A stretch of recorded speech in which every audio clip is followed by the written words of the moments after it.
Board class 10th वाले सभी students ध्यान दें प्यारे विद्यार्थियों। 7 जनवरी 2026 सामाजिक विज्ञान का पेपर और उसका सॉल्यूशन मैं आपको बता रहा हूं।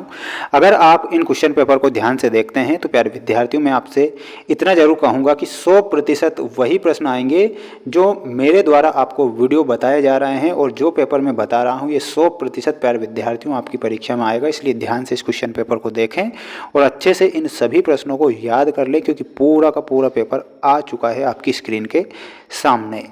देखिएगा आपकी परीक्षा में जो प्रश्न पूछा जाएगा, ध्यान से देख लीजिए पूरा पेपर, सही विकल्प चुनकर लिखिए। हमें निम्नलिखित में से किस प्रांत में सीढ़ीदार खेती की जाती है। प्रश्न आपसे पूछा गया है कि उस प्रांत का नाम बताइए जहां पर सीढ़ीदार की खेती होती है। तो प्यारे विद्यार्थियों इसमें आपको उत्तराखंड करेक्ट उत्तर के रूप में लिखना है।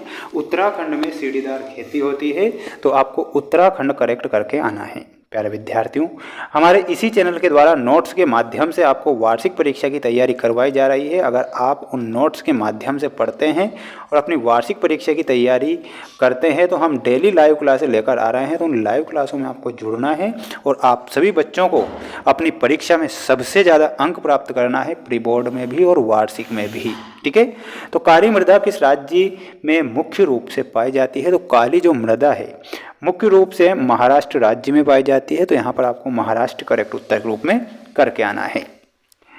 भारत में प्रोजेक्ट टाइगर योजना कब प्रारंभ होती है। तो भारत में प्रोजेक्ट टाइगर जो योजना है 1973 में प्रारंभ होती है। तो 1973 लिखना है। वहीं गांधी इरविन जो समझौता हुआ था ये 5 मार्च 1931 को हुआ था। तो इसमें आपको 5 मार्च 1931 करेक्ट उत्तर के रूप में लिखना रहेगा। भारत में हिंदी के अलावा कितनी भाषाओं को संविधान की 8वीं अनुसूची में हिंदी के अलावा तो 21 भाषाएं हैं। भारत में सर्वाधिक साक्षरता वाला जो राज्य है वो है केरल। तो यहाँ पर आपको केरल करेक्ट उत्तर के रूप में लिखना है। इसके बाद बढ़ेंगे अगले प्रश्न की ओर। अगला प्रश्न ये रहा आपकी स्क्रीन के सामने। सभी छात्र सभी स्टूडेंट्स अच्छे से इन प्रश्नों को पढ़ लीजिए, याद कर लीजिए। चैनल पर नए हैं तो सभी बच्चे चैनल को जरूर सब्सक्राइब करें। आपके लिए दिल से मेहनत कर रहा हूं तो आप भी अपने स्वयं के लिए जरूर मेहनत करें। भारत की सबसे बड़ी कृत्रिम झील कौन सी है। तो उस झील का नाम है प्यारे विद्यार्थियों गोविंद वल्लभ पंत सागर। गोविंद वल्लभ पंत सागर। कर्तन ध्यान प्रणाली को छत्तीसगढ़ में कहा जाता है तो उसे दीपा के नाम से जाना जाता है। तो यहाँ पर आपको दीपा लिखना है। आंध्र प्रदेश के कोरोमंडल तट पर सर्वाधिक सुरक्षित एवं गहरा बंदरगाह कौन सा है। उस बंदरगाह का नाम है प्यारे विद्यार्थियों विशाखापट्टनम।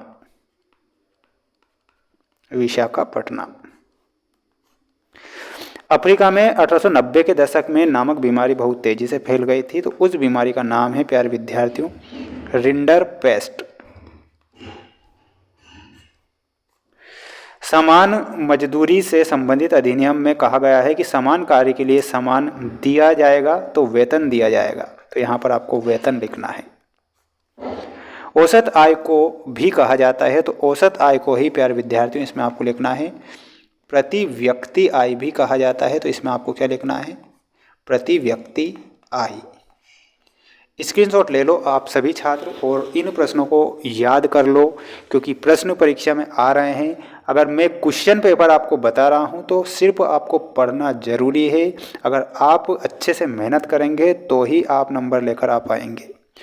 टिस्को एशिया महाद्वीप का सबसे बड़ा इस्पात कारखाना है। प्यारे विद्यार्थियों ये असत्य होगा। कृषि और उद्योग एक दूसरे के पूरक होते हैं, ये बिल्कुल सत्य है। स्मिथ फील्ड में लंदन का सबसे पुराना कपड़ा बाजार है। तो सबसे पुराना पूछा गया है तो नहीं, गलत। मार्टिन लूथर प्रोटेस्टेंट सुधारकों में से एक थे, ये बिल्कुल सत्य है। भारतीय राष्ट्रीय कांग्रेस पार्टी का गठन 1885 में A.O. ह्यूम के द्वारा होता है। लोकतंत्र की गरिमा को बढ़ाता है, ये बिल्कुल सत्य है। स्क्रीनशॉट ले लीजिए और याद इन्हें कर लीजिए। वाकई प्यारे विद्यार्थियों आप सभी बच्चे बेस्ट नंबर लेकर आएंगे और अपने माता पिता का नाम जरूर रोशन कीजिएगा। गुलामगिरी में आपको ज्योतिबा फुले गुलामगिरी की एक इसकी रचना है। तो प्यारे विद्यार्थियों ये जो रचना है ये है ज्योतिबा फुले की। इंग्लैंड में हमारा सही उत्तर हो जाएगा, इंग्लैंड में हो जाएगा आपका ईसाई धर्म। रिपब्लिकन पार्टी प्यारे विद्यार्थियों रिपब्लिकन पार्टी में हमारा अमेरिका, इसमें अमेरिका। सरकार का बेहतर जो रूप होता है वो होता है लोकतंत्र। तो इसमें आपको मिलाना है लोकतंत्र से। लोकतंत्र उत्तरदायी है, तो जिम्मेदार और वैध शासन के लिए। 100 दिन की रोजगार गारंटी वो है मनरेगा, जिसका नाम है जी राम जी कर दिया है अभी, है ना, तो मनरेगा सही होगा। अगला क्वेश्चन ये रहा आपकी स्क्रीन के सामने, ध्यान से देख लीजिए और पढ़ लीजिए। प्रश्न में आपसे पूछा गया है, डॉक्टर, शिक्षक, वकील, मजदूर आदि की सेवाएं किस क्षेत्रक में आती है? प्यारे विद्यार्थियों, ये तृतीयक क्षेत्रक में आती है, तो पहले में आपको क्या लिखना है? तृतीयक। भारत में केंद्रीय सरकार की तरफ से करेंसी नोट कौन जारी करता है? तो करेंसी नोट जारी करता है केंद्र सरकार की तरफ से आरबीआई। बांग्लादेश में ग्रामीण बैंकों की स्थापना कब और किसने की थी? तो प्यारे विद्यार्थियों, बांग्लादेश में ये 1983 में की थी। अब ये आपको कमेंट बॉक्स में बताना है कि किसने की थी। बहुराष्ट्रीय कंपनियों द्वारा निवेश को क्या कहते हैं? तो उसे क्या कहा जाएगा प्यारे विद्यार्थियों? उसे कहा जाएगा विदेशी निवेश। तो इसमें आपको क्या लिखना है? विदेशी निवेश। सूचना एवं संचार प्रौद्योगिकी को संक्षेप में क्या कहा जाता है? तो इसमें आपको आईसीटी लिखना है। वहीं विश्व व्यापार संगठन का ध्येय वाक्य क्या है? तो व्यापार के लिए एक बेहतर भविष्य। व्यापार के लिए एक बेहतर भविष्य। इन सभी प्रश्नों को आपको याद जरूर करना है प्यारे विद्यार्थियों, प्यारे साथियों। मेरे द्वारा आपके लिए बहुत ही मेहनत की जा रही है, तो आप भी स्वयं के लिए ज़रूर मेहनत करें। 23 ही प्रश्नों के आंसर अगर आपको चाहिए तो हमारा ऐप है जिसका नाम है मेंस एजुकेशन ऐप, लिंक मैंने डिस्क्रिप्शन में दे रखी है। तो अभी आपको जाकर प्ले स्टोर पर जाकर ऐप को इंस्टॉल कर लेना है। वहाँ पर पेपर के PDF मिलेंगे और आंसर शीट भी मिल जाएगी।